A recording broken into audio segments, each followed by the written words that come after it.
E a proposito di autonomia e di infrastrutture, ho fatto la riunione oggi col governatore.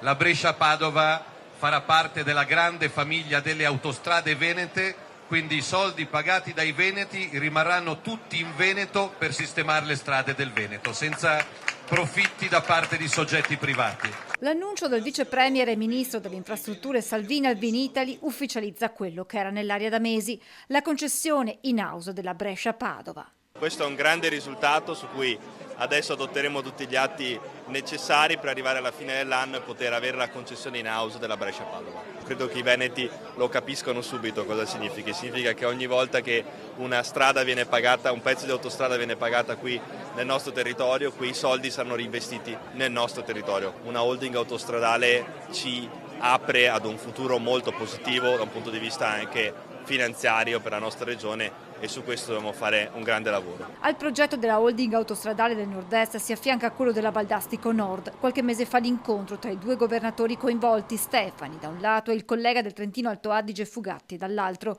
Sul dossier c'è l'intesa, aveva detto il presidente del Veneto, è un progetto fondamentale soprattutto per il settore industriale del nostro territorio.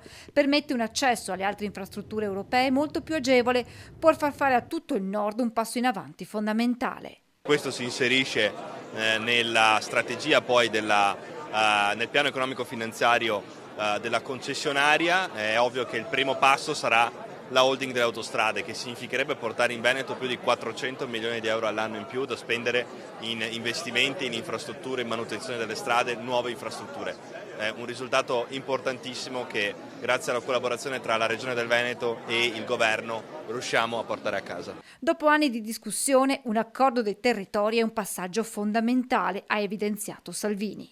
Ho parlato con Stefani, con Fugatti, sono d'accordo, li ho invitati al Ministero per entrare nel merito tecnico del progetto.